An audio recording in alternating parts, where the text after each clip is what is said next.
자, 오늘은 로마서를 십자가의 관점에서 우리 십자가와 관련된 성경을 우리 창세기에서부터 우리가 지난주까지 복음서를 했고요. 오늘은 로마서를 십자가의 관점에서 혹은 로마서의 관점에서 십자가를 함께 묵상해 보겠습니다. 오늘 설교의 첫 번째 요점은 이것인데, 우리는 하나님 앞에서 모두 죄인입니다. 로마서 3장 23절, 모든 사람이 죄를 범하였음에 하나님의 영광에 이르지 못하더니, 사도 바울은 우리 모두가 하나님 앞에 죄인이며 그러므로 하나님께 도달할 수 없는, 그 영광에 다다를 수 없는 죄인인 것을 선언하고 있습니다. 주목해야 될 것이 몇 가지 있는데, 첫째로 죄를 범하여 하나님의 영광에 이르지 못하는 것은 몇몇 사람의 문제가 아니라 이 세상 모든 사람의 문제일 것입니다. 단 한 사람의 예외도 없습니다. 우리 모두는 하나님 앞에 죄인이고 그리하여 하나님의 영광에 이르지 못할 사람들이에요. 두 번째로 이 구절에서 여러분 꼭 기억하셔야 될 것이 있는데, 모든 사람이 죄를 범했다. 다시 한번 이전 구절 보여주시겠어요? 여기 모든 사람이 죄를 범하였다라고 말할 때 여기에 사용된 동사의 시제가 참 흥미롭습니다. 사실 우리는 밥 먹듯이 죄를 짓습니다. 아니, 그 정도는 부족해요. 의식하지 않는 혹은 의식하지 못하는 사이에도 마치 숨을 쉬듯이 우리는 죄를 범합니다. 만일 사도 바울이 로마서 3장 23절에서 이런 생각을 전달하려고 했다면, 우리 날마다 죄를 짓지 않습니까? 이런 내용을 전달하려고 했다면 아마 동사의 시제를 현재 시제로 사용했을 것입니다. 왜냐하면 지금도 그것은 마찬가지거든요. 자, 그런데 그렇게 하지 않고 부정과거라는 아주 특별한 시제를 사용하게 됩니다.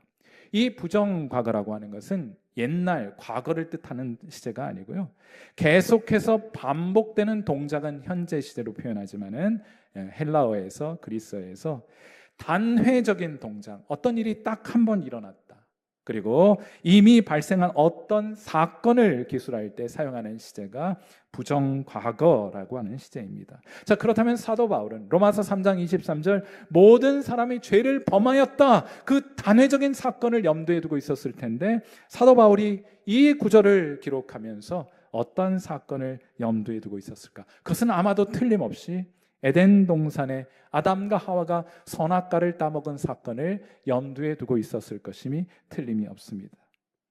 아담과 하와는 원래 하나님 나라의 백성이었습니다. 그러나 뱀의 유혹에 넘어가 하나님을 떠나 죄가 통치하는 죄의 나라로 이민을 간 거예요.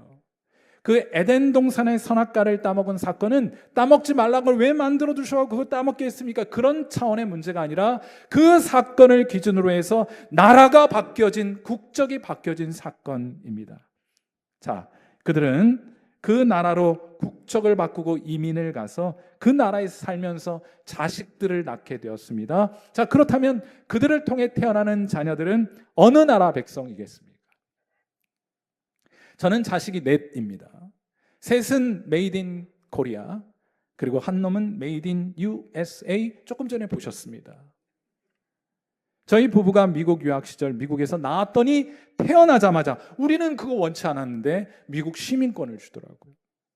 태어나서 영어를 잘하는지 영어를 잘 못하는지 그것 보고 시민권 줄지를 결정하는 것이 아니라 미국에서 태어나면 그냥 미국 시민이 되는 거예요. 그건 영적으로도 마찬가지입니다. 태어나서 우리가 이 세상에서 뭘 잘하는가 뭘 잘못하는가 그거 보고 나서 죄인이 되거나 그렇지 않는 걸 결정하는 것이 아니에요. 죄인의 나라에 태어나는 순간부터, 아니 잉태되는 순간부터 우리 모두는 하나님 앞에 죄인입니다. 죄인 나라에 속하여 죄인 나라의 시민권을 가지고 살아가는 사람들이에요. 여러분, 사랑하는 성도 여러분, 단지 죄라는 것은, 성경이 우리에게 말하는 죄라는 것은 단지 어떤 행실의 문제가 아니에요. 좀 더 뿌리 깊고 우주적인 것입니다. 우리는 죄가 통치하는 나라에서 잉태되었어요. 그 나라의 백성으로 태어났습니다. 그리고 수시로 죄를 범하여 우리가 그 나라의 백성임을 우리 스스로가 입증하며 오늘을 살아가고 있는 것입니다. 그런 관점에서 볼 때 비로소 우리는 시편 51편 5절 같은 말씀을 비로소 이해할 수 있게 되는 거예요. 시편 기자가 뭐라 말합니까? 내가 죄악 중에서 출생할, 아니 뭘 했다고 죄를 지었다 말합니까? 그런 차원의 행실을 말하는 것이 아니고 그의 국적이 어디인지를 표현하고 있는 거예요. 내가 죄악 중에서 출생하였으며 어머니가 죄 중에서 나를 잉태하였나이다. 우리 모두가 죄의 나라 백성입니다. 그러므로 죄는 행위의 문제 이전에 국적의 문제, 소속의 문제이다 할 것입니다. 저희 어린 시절 여러분도 이거 아시면은 저랑 비슷한 세대일 텐데 어린 시절 마징가 제트 참 재밌었습니다. 기운센 전하장사 이렇게 해가지고 응원가도 많이 불렀어요. 이게 40년, 50년 전에 본 만화인데 얼마나 어린 심령에 영향을 많이 끼쳤으면 제가 이거 끝까지 부를 수 있습니다. 그런데 제가 설교를 준비하면서 그때 보았던 어떤 한 장면이 제 마음속에 떠올랐어요. 여러분도 기억하실지 모르겠습니다. 아수라 백작 기억하십니까? 아수라 백작은 마징가 제트에 등장하는 대표적인 악당인데 닥터 헬, 지옥 박사가 만들어낸 인물이에요. 남자 시신 반쪽과 여자 시신 반쪽을 이어붙여 생명을 주었습니다. 그래서 태어난 인물이 아수라 백작이에요. 아주 악한 존재입니다. 그런데 한 번은 아수라 백작이 욕조 안에서 자신의 모습을 혐오하면서 떼수건으로 자기 몸을 미친 듯이 문지르는 장면이 등장해요. 더 세게 문지르면 문지를수록 자신의 모습이 지워지기라도 할 것이냐 그렇게 욕조에 앉아서 떼수건으로 자기 피부를 문질러댑니다. 나중에는 피부가 벗겨지고 그 피부에서 피가 흘러나와요. 여러분 그렇지만 그렇게 때를 많이 베끼고 더럽다고 생각하는 것들을 지우려고 했지만은 그러나 그의 악당으로서의 본성은 조금도 변하지 않습니다. 계속해서 마징가 제트와 싸우고 있는 거예요. 닦아낼수록 상처만 깊어질 뿐 본성은 변하지 않더라. 여러분 이게 꼭 우리를 닮지 않았습니까? 우리 더 나아지기를 바라잖아요. 예수님 믿기 전이나 예수님 믿은 후에도 더 나아지기를 바라고 애쓰고 노력하고 작심도 하고 결심도 하지만은 잠시 후면 실망하고 낙심하게 되는 것이 꼭 우리가 아수라 백작을 많이 닮지 않았느냐 하는 거예요. 신앙을요 행위의 문제로 대체하고 환원시키려고 하는 시도를 항상 경계할 수 있기를 바랍니다. 아무리 잘해봐야 율법주의밖에 되지 못해요. 하나님은 이런 시도들이 얼마나 헛된 것인지를 이미 선지자 예레미야를 통해 우리에게 말씀하셨습니다. 예레미야서 13장 23절 구스인이 그의 피부를 흑인이거든요. 구스. 표범이 그의 반점을 변하게 할 수 있느냐? 할 수 있을진데 악에 익숙한 너희도 선을 행할 수 있으리라 하고 하나님 말씀하지 않으십니까? 자, 그럼 어떻게 해야 합니까? 나라를 바꿔야 돼요. 국적을 바꿔야 합니다. 기독교 신앙이라고 하는 것은 행실이 아니라 국적 혹은 통치자를 바꾸는 것과 관련된 것입니다. 여러분의 왕을 바꾸는 것과 관련된 것이에요. 여러분의 주인을 바꾸는 것과 관련된 것이지 여러분이 뭘 하고 아니고는 그 다음 문제예요. 그래서 예수 믿으라는 겁니다. 그래서 예수 그리스도를 왕으로 주인으로 통치자로 모시며 살아가자고 말씀드리는 거예요. 하늘나라로 국적을 바꿔야 한다. 일단 국적이 바뀌면 그 나라에 살면서 그 나라 언어도 배우고 문화도 배우고 익혀가면서 조금씩 변화되어 가는 거예요. 사랑하는 성도 여러분, 예수님이 이 세상에 오셨습니다. 왜요? 저와 여러분의 국적을 바꿔주시기 위하여. 골로새서 1장 13절과 14절 말씀 우리 한 목소리로 함께 읽어보도록 하겠습니다. 같이 읽습니다. 시작. 그가 우리를 흑암의 권세에서 건져내사 그의 사랑의 아들의 나라로 옮기셨으니 그 아들 안에서 우리가 속량 곧 죄 사함을 얻었도다. 우리를 흑암의 나라에서 흑암이 통치하는 그 나라에서 건져내사 하나님의 나라로 옮겨 주신 사건이 발생한 겁니다. 사랑하는 성도 여러분, 하나님께서 옮겨주시는 은혜가 오늘 이 자리에 함께한 유튜브 상에서 함께 예배드리는 저와 여러분 모두에게 풍성히 임하게 되기를 주님의 이름으로 축원해 드립니다. 옮겨주시는 은혜가 임해야 하는 거예요. 방탕했던 노예선장 존 뉴턴이라고 하는 사람을 들어보셨을 거예요.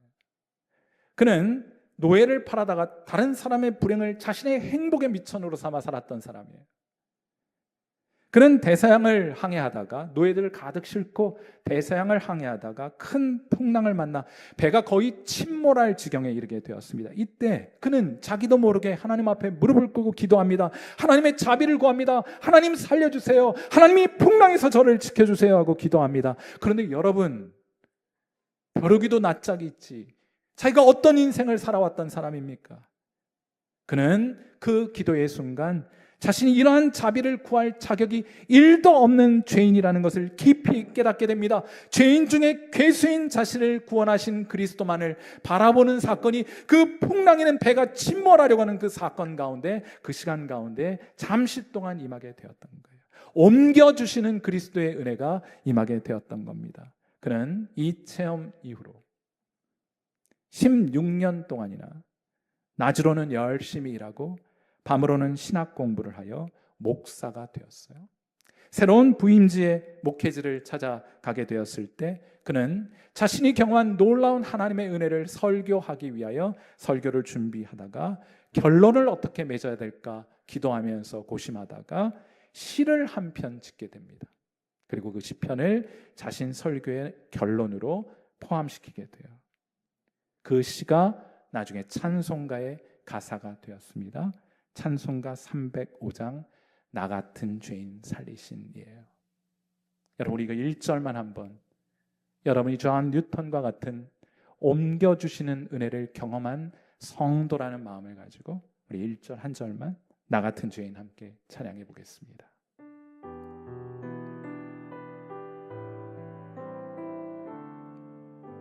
나 같은 죄인 살리신, 나 같은 죄인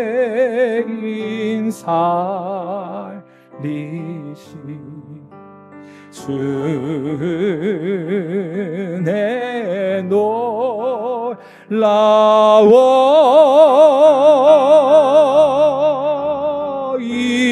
잃었던 생명 찾아고 광명을 얻었네.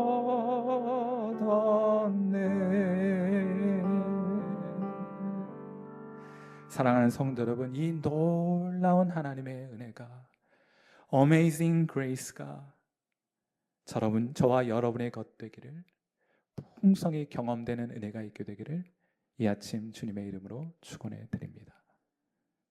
오늘 설교의 두 번째 요점은 예수 그리스도께서, 우리는 하나님 앞에 죄를 혹은 죄인입니다. 그러나 예수 그리스도께서는 십자가 위에서 완전한 의를 성취하셨다 하는 거예요. 여러분, 우리 예수 믿기 전에 죄인이었습니다. 아마 여러분도 더 공히 고백한 죄인이었을 거예요. 큰 죄인이었습니다. 그냥 이만저만한 죄인도 아니고 막 큰 죄인이에요. 자, 그럼 예수 믿고 이제 예수님 믿었어요? 예수님 믿고 나면 달라집니까? 달라집니다. 어떻게 달라집니까? 이전엔 큰 죄인이었지만 지금은 더 큰 죄인이에요. 이 세상 죄인들을 다 모아놓으면 내가 그 중에 괴수라는 사실을 내가 고백하게 되었습니다. 디모데전서 1장 15절 말씀에 사도 바울이 이제 순교를 얼마 남겨두지 않았어. 그의 신앙의 가장 원숙한 상태에 놓여 있었을 때 그는 디모데전서 1장 15절을 통해 이렇게 말합니다. 미보다 모든 사람이 받을 만한 이 말이여, 그리스도 예수께서 죄인을 구원하시려고 세상에 임하셨도다 하였도다. 죄인 중에 내가 괴순이라. 이거 언제 고백한 거라고요? 신앙이 가장 원숙해진 경지에 올랐을 때 하는 고백이에요. 여기 사도 바울은 이 장면에서 내가 이전엔 죄인 중에 괴수였었습니다, 이렇게 고백하지 않습니다. 제가 예수님 믿기 전에는 죄인 중에 괴수였지만은 지금은 예수님 믿고 많이 나아졌습니다, 이렇게 고백하지 않아요. 그는 오히려 이 장면을 묘사할 때 이 부분에서 현재 시제를 사용하고 있어요. 이런 뜻입니다. 나는 지금도 죄인으로 따지면 여전히 죄인 중에 괴수입니다 하고 고백하게 되는 거예요. 사랑하는 성도 여러분, 우리가 예수 믿고 또 나름대로 변화됐다고 생각하고 있는데 또 하나 우리 안에 하나님이 우리에게 주신 은혜가 큰 것만큼이나 동일하게 크게 깨달아지고 경험되는 것이 있으니 그건 뭔가 하면 우리가 여전히 하나님 앞에 죄인이며 죄인 중에 괴수라는 사실을 깨닫게 되고 고백하게 되는 거예요. 왜입니까? 왜 이런 현상이 나타나게 되는 것입니까? 하나님의 말씀 때문이에요. 여러분이 하나님의 말씀을 읽게 될 때 성령이 여러분의 심령을 환하게 조명해 주시기 때문에 어둠 가운데 있을 때는 보이지 않고 인식되지 않던 죄악들마저 성령의 환한 조명 아래 서고 보니 그 실체가 밑바닥까지 낱낱이 드러나 보이기 때문입니다. 로마서 5장 13절 말씀. 죄가 율법 있기 전에도 세상에 있었으나 율법이 없었을 때에는 죄를 죄로 여기지 아니하였느니라. 사랑하는 성도들, 우리가 예수님 앞으로 나아오게 되니 하나님 앞에 여전히 구제불능의 죄인이라는 것을 더 깊이 깨닫게 되었다는 고백이에요. 사랑하는 성도 여러분, 저는 여러분에게도 우리 모두에게도 이런 발견과 이런 깨달음이 있게 되기를 주님의 이름으로 축원해 드립니다. 간절히 바라고 원합니다. 이 시작이 되지 않으면 여러분의 신앙은 아직 시작된 것이 아니에요. 이 깨달음이 여러분 가운데 있지 않다면 여러분은 여전히 피상적인 신앙생활을 할 뿐입니다. 여전히 예수 그리스도는 액세서리에 불과한 신앙을 하고 있을 가능성이 높아요. 여러분에게도 사랑하는 성도 여러분, 좀 외람되긴 하지만 오늘 이 아침 여쭙고 싶습니다. 여러분에게도 이런 발견이 있으셨습니까? 우리 교회 제일 큰 죄인은 누구입니까? 한번 손 들어보세요. 난데 오늘 일부 예배 때는 저만 들어서 제가 죄인 중에 개수입니다 했는데 우리 장로님, 권사님들 손을 들어주셨네요. 여러분, 그런데 로마서는요, 우리가 죄인 중에 괴수입니다, 하나님 앞에 구제불능의 죄인입니다, 이렇게 선언하는 것으로 끝나지 않아요. 그것을 밝히 드러내는 것으로 끝나지 않습니다. 놀랍게도 이 죄인 중에 괴수가 의인의 자격을 얻을 길이 있다고 선언합니다. 이게 복음인 거예요. 이게 복음인 거예요. 로마서 3장 24절, 그리스도 예수 안에 있는 속량으로 말미암아 하나님의 은혜로 값 없이 의롭다 하심을 내가 얻은 자가 되었습니다. 내가 하나님 앞에 의롭다 하심을 만든 자가 아니라 이미 만들어진 그 의롭다 하심의 선물을 얻은 자가 되었습니다 하고 고백하고 있는 거예요. 여기 속량이라고 하는 표현이 쓰였는데 이건 노예시장에서 사용하는 전문적인 용어입니다. 비용을 지불하고 노예를 석방시킬 때 속량이라고 하는 표현을 쓰는 거예요. 자, 반드시 속량에는 비용이 따릅니다. 그런데 이 구절이 우리에게 무엇을 말해줘요? 이 비용은 누가 지불했습니까? 예수 그리스도께서 지불하셨다는 거예요. 그 다음 절에 가시면 이런 표현이 있어요. 그 비용을 어떻게 지불하셨습니까? 로마서 3장 25절, 이 예수를 하나님이 그의 피로써 믿음으로 말미암는 화목 제물로 세우셨으니, 예수님께서는 저와 여러분이 잘 알고 계신 것처럼 십자가에서 우리를 위해 피를 쏟으셨습니다. 그 마지막 한 방울까지 피를 쏟으셨어요. 생명은 그 피에 담겨 있는 것이니 하나님께서 택하신 그 마지막 한 사람까지 살리시기 위하여 예수께서는 자신의 생명을 마지막 한 방울까지 아낌없이 우리를 위해 내어 놓으신 거예요. 그 비용을 지불하셨습니다. 하나님이 택하신 그 마지막 사람의 구원을 위한 비용까지 예수님께서 십자가 위에서 다 지불하신 거예요. 십자가에서 흘리신 피로 그 비용을, 그 속전을 지불하신 겁니다. 그런데 여러분 잘 알고 계신 내용일 것 같아서 한 가지 더 살펴보셔야 됩니다. 다시 한번 로마서 3장 25절, 예수님께서 그 피를 통해 비용을 지불하셨다. 그런데 한 가지 주목해 보셔야 될 것이 있어요. 로마서 3장 25절, 이 예수를 누가요? 하나님이 그의 피로서 믿음으로 말미암는 화목 제물로 세우셨는데 누가요? 하나님 아버지께서. 그러니까 예수님께서는 하나님 아버지의 뜻에 순종하여 우리를 위해 십자가에 달리신 것이고, 우리는 그 앞쪽을 자꾸 잊으려는 경향이 있습니다. 예수님은 우리를 위해 십자가에 달려 죽으셨어요. 맞는 이야기인데 빼먹으면 안 돼요. 예수님께서는 하나님 아버지의 뜻에 순종하여 우리를 위해 십자가에 못 박혀 죽으신 것입니다. 하나님 아버지의 뜻에 순종하는 것을 통해서, 마지막 순간까지 하나님께 순종하는 것을 통해서 예수님께서는 그가 가지신 완전하고 완벽한 의를 십자가 위에서 시위하신 것입니다. 전시하신 것입니다. 광고하신 것입니다. 드러내 보여주신 거예요. 그런데 여기서 중요한 것은 예수님이 하나님께 완전한 의를 가지신 의인이십니다 하는 것을 드러내 보여주셨는데, 여기서 중요한 것은 예수님께서 이 완전한 의를 자신의 것으로 주장하거나 독점하지 않으셨다는 거예요. 저는 이런 생각해요. 예수님은요, 자기 것 챙길 줄 모르십니다. 우리는요, 자기 것 챙기느라 혈안이 되어 있는 사람들이에요. 계산기 두드려 가면서 내게 이게 이득이 되나 이득이 되지 않나를 따져서 이득되지 않는 건 절대로 손대지 않습니다. 내게 이득이 되지 않는 일은 손대지 않고 이득이 되는 일에만 계산기 두드려 가지고 착수하는 경향이 우리 가운데 있잖아요. 솔직히 말해서. 아니에요? 아니에요? 아니에요? 아니에요? 아니신 것 같으네. 나만 그런 것 같으네. 그런데 예수님은 자기 것 챙길 줄 몰라요. 아버지께 다 맡겨드리고 아버지 뜻 이루시기 위하여 양보하십니다. 늘 양보하세요. 늘 포기하세요. 늘 손해보시는 겁니다. 빌립보서 2장 6절과 7절 말씀 보세요. 여기도 그런 말씀 나와요. 같이 한번 읽어보겠습니다. 같이 읽어요. 시작. 그는 근본 하나님의 본체시나 하나님과 동등됨을 취할 것으로 여기지 아니하시고 오히려 자기를 비워 종의 형체를 가지사 사람들과 같이 되셨고 죄인이 되어 십자가에 달려 돌아가셨다는 것이 빌립보서 2장 5절부터 11절까지 내용이 아니에요? 교인들이 묻습니다. 목사님, 영성이 무엇입니까? 여러분, 영성이 있으십니까? 혹은 영성이 없으십니까? 영성이 무엇입니까? 사람들은 자꾸 뭘 본 것을 영성으로 이해해요. 내가 뭘 봤다, 신비한 것들 봤다. 그걸 영성이라고 이해합니다. 내가 뭘 들었다, 이걸 영성으로 이해해요. 뭘 어떤 걸 말한다, 어떻게 말한다, 막 목소리를 할렐루야 이래가지고 이 홀리 보이스를 가지고 말하는 것을 영성 좋은 것이라 말합니다. 기도를 10시간, 20시간 했다, 그걸 영성으로 말합니다.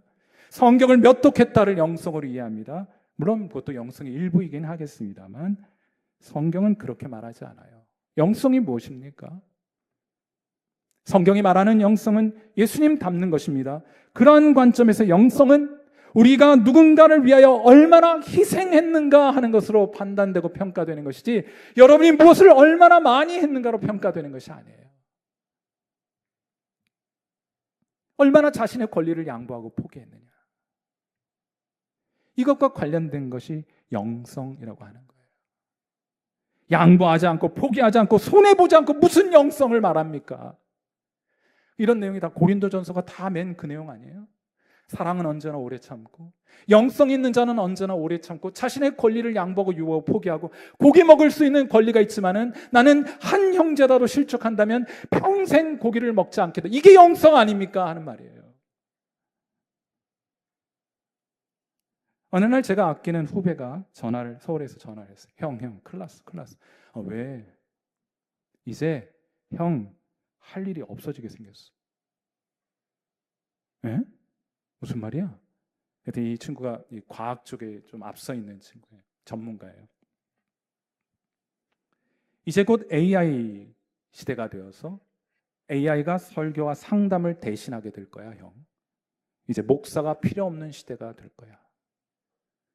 넌 날 꼭 그렇게 실질적으로 만들어야 네 속이 편하겠니? 그리고 곰곰이 생각해보니 일리가 있는 것 같아요.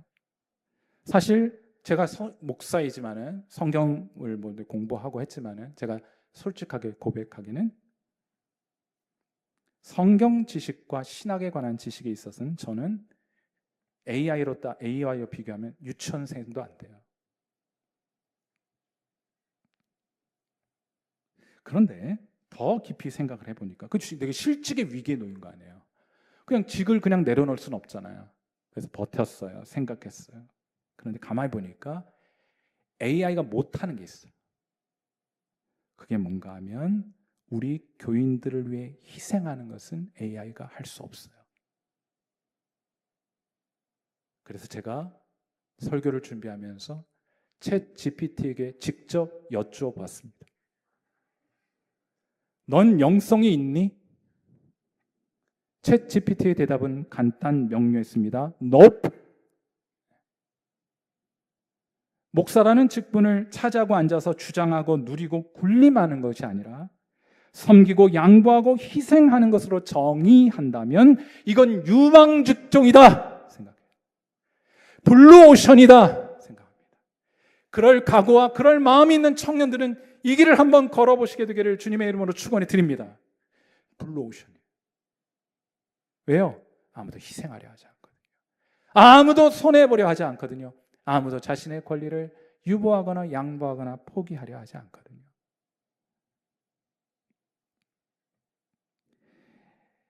사랑하는 성도 여러분, 다른 것은 다 AI더러 하라 하고 우리는 우리 성도가 마땅히 감당해야 될 직분 감당하며 살아가면 됩니다. 양보하고 포기하고 희생하며 살면 되는 거예요. 그것이 예수 닮은 영성이고 그것이 성도다운 모습일 것이기 때문입니다. 여러분 그렇게 살아가실 수 있겠습니까? 그러한 영성을 추구하며 예수님 닮은 모습으로 살아가실 수 있겠습니까? 그러면 한번 옆에 있는 분께 오늘 마지막 예배잖아요. 그죠? 한번 확인 한번 좀 하고 넘어갑시다. 옆에 있는 분께 한번 인사 한번 하시고 집사님, 빨리 해보세요. 집사님. 여러분이 대답하지 않을 권리가 있습니다만 그걸 주장하시는 것은 영성이 떨어지는 일이에요. 집사님, 제가 양보하겠습니다. 양보를 강요하지 마시고 그렇게 하시겠다면 그냥 하도록 내버려 두세요. 예수님께서 십자가 위에서 완전한 의를 이루셔서 주장하지 않으시고 그것을 우리를 위해 양보하셨다는 말이에요. 자, 그러므로 마지막으로 하나님은 우리를 의롭다고 선언해 주십니다. 로마서 3장 24절 그리스도 예수 안에 있는 속량으로 말미암아 하나님의 은혜로 값없이 의롭다 하심을 얻은 자 되었느니라. 이 구절은 어휘마다 표현마다 단어마다 하나님의 영광으로 가득해요. 특히나 예수 믿는 우리는 하나님으로부터 의롭다 하심을 얻은 자가 되었습니다. 의롭다 하심 혹은 의로움의 원래 소유자는 여러분이 아니에요. 누가 그 완전한 의를 성취하셨습니까? 예수 그리스도께서 성취하셨으니 그 완전한 의로움의 원 소유자는 여러분이 아니라 예수 그리스도십니다. 그런데 예수님이 그걸 우리에게 주셨어요. 나는 죄인이 되어 하나님의 심판을 받을 터이니 너는 내가 완성한 이 의를 소유하거라 하고 십자가 위에서 우리에게 내어주신 거예요. 그런데 여러분 이런 생각을 해봤어요. 좋아요. 예수님이 그걸 우리에게 선물로 주셨어요. 만일 여러분 자녀가 값비싼 핸드폰을 친구에게 지도 모르게 선물로 줬다고 쳐요. 그럼 여러분은 어떻게 합니까? 부모님에게 전화해서 양해를 구하고 그 핸드폰을 어떻게 합니까? 되찾아오겠죠.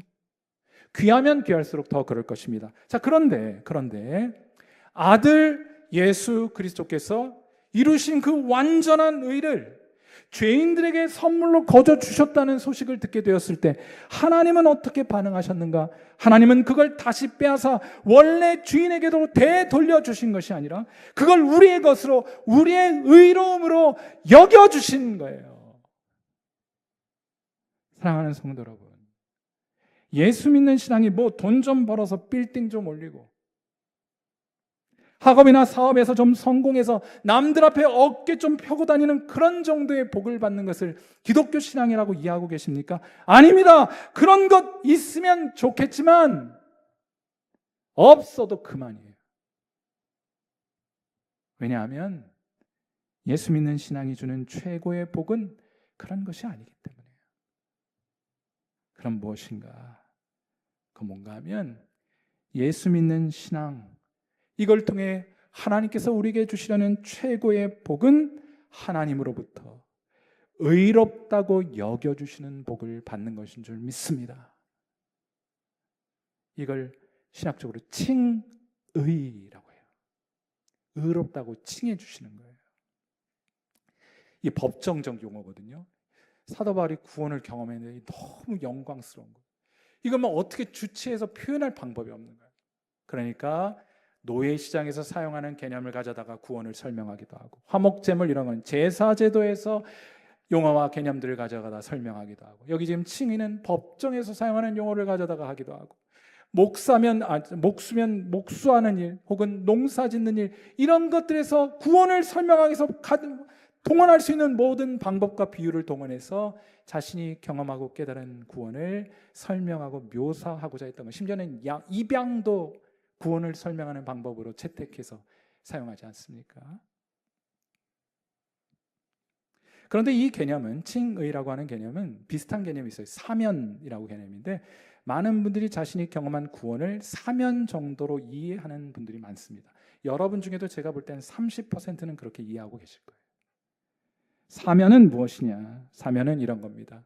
너의 처벌이, 너의 형벌이 면제되었으니 넌 이제 가도 좋아, 석방, 이런 정도로 구원을 이해하고 있는 분이 계세요. 많아요. 30%는 될 겁니다. 통계해 보니까 그래요. 그러나 칭의라고 하는 것은 사면의 내용을 포함하기는 합니다만 사면하고는 다른 거예요. 더 고차원적인 거예요. 칭의는 여기서 한 걸음 더 나아가는 겁니다. 하나님은 의롭다고 여겨주시는 자에게, 하나님은 칭의의 은혜를 베풀어 주신 자에게 이렇게 말씀하시는 것과 같습니다. 네 죄로 인한 형벌이 면제되었으니 너는 이제 내게로 와도 좋다. 내가 나의 모든 사랑으로 너를 환영하노니 이제 너는 내게로 오라. 사랑하는 성도 여러분, 여러분 이 은혜를 아십니까? 이 구원의 은혜를 경험하셨습니까? 죄인 중에 괴수인 저와 여러분을 향해 내가 너의 모든 죄를 용서하였으니 이제 너는 내게로 오라. 내가 모든 사랑으로 너를 사랑하고 환영하고 기뻐하노니 너는 이제 내게로 오라 하는 주님의 음성을 들으셨습니까? 성경을 통해 이 은혜를 깨달으셨습니까? 어느 골동품상의 집에 아들이 집에서 뛰어놀다가 하필 아버지가 가장 아끼는 도자기를 쓰러뜨려서 산산조각을 내었어요. 한번 여쭤볼게요. 이 녀석이 값비싼 도자기를 깨뜨린 것이 죄입니까? 엄밀하게 말해서 속상한 일이긴 하지만, 그러면 죄는 죄라고 말하기보다는 엄밀하게 말해서는 실수일 것입니다. 그런데 이 녀석의 아버지한테 혼날까봐 깨진 도자기를 몰래 마당으로 들고 나가서는 땅을 파고 거기다 감춰버렸어요. 아버지에게 거짓말을 하려고. 여러분, 이때부터 죄가 되는 거예요. 그런데 이 집에 마음씨 고약한 가정부가 한 명 있는데, 어느 날 주인집 아들을 야야 일랄랄라 가서 시원한 냉수 한 컵 냉큼 떠와. 왜요? 그러자 이 가정부가 주인집 아들에게 말합니다. 너 도자기 깨뜨려서 땅에 파묻어두었지? 너 내 말대로 하지 않으면 너 알지? 이후로 가정부는 시간만 나면 아이를 불러서 온갖 허드렛 일을 시켰습니다. 아이는 참다 이게 너무 고달프니까 참다 나중에는 이 횡포를 견디지 못하고 맞아 죽을 각오를 하고 아버지를 찾아가 용기 있게 고백합니다. 아버지, 사실은요, 도자기 그거, 아버지 아끼는 도자기 그거 제가 깼어요. 하지만 겁이 나서 아버지께 말씀은 못 드리고 마당에 파묻고 모른 척 했어요. 아버지 저 좀 용서해 주세요. 그러자 아버지가 묵묵히 그 말을 듣고 있다가 아들에게 말합니다. 야 이놈아, 아빠는 다 알고 있었어. 그런데 도자기가 소중하기는 하지만은 너보다야 더 소중하겠니? 조심하고 다시는 앞으로 그렇게 하지 말아라. 알았니? 하고 아버지가 은혜를 베푸시더래요. 아이는 이 말을 듣고 엄청 뛸 듯이 기뻤습니다. 짓눌렸던 마음이 깃털처럼 가벼워졌어요. 그런데 이 사실을 알지 못하는 가정부가 다시 그 아들을 호출했습니다. 야, 너 슈퍼에 가서 설탕 좀 사와. 질문 던지겠습니다. 이 아이가 이 말을 들었겠습니까? 듣지 않았겠습니까? 듣지 않았습니다. 가정부가 위협하고 협박했습니다. 들었겠습니까? 안 들었겠습니까? 듣지 않았습니다. 왜입니까? 그가 용서받았기 때문입니다. 아버지께 용서받았기 때문입니다. 아버지께 의롭다고 여김받았기 때문이에요. 사랑하는 성도 여러분, 우리는 예수 믿고 은혜로 값 없이 의로운 자로 여김받게 되었습니다. 하나님은 그러므로 오늘도 죄인 중에 괴수인 나를 사랑하시는 거예요. 여러분을 환영하시는 겁니다. 하나님은 여러분을 기뻐하시는 거예요. 믿음이 무엇입니까? 그것까지 믿는 게 믿음이에요.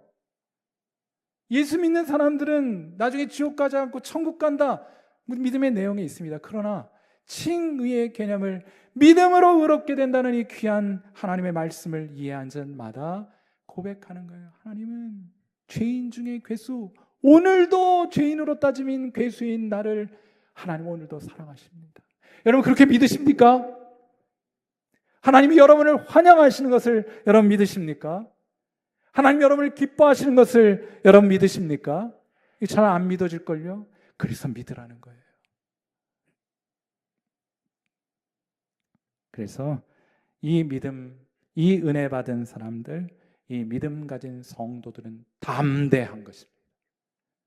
잠언서 28장 1절, 악인은 쫓아오는 자가 없어도 도망하나 의인은 뭐처럼요? 사자처럼 담대하니라. 사자처럼 담대한 믿음으로 세상을 이기며 살아가시는 저와 여러분 되시기를 주님의 이름으로 축원합니다. 여전히 우리는 죄인 중에 괴수이고 우리를 위해 완전한 의를 이루시고 그 의를 값 없이 은혜로 우리에게 베푸신 그리스도의 은혜를 붙들고 살아가는 담대함이 오늘도 저와 여러분에 있게 되기를 주님의 이름으로 축원해 드립니다. 함께 기도하겠습니다.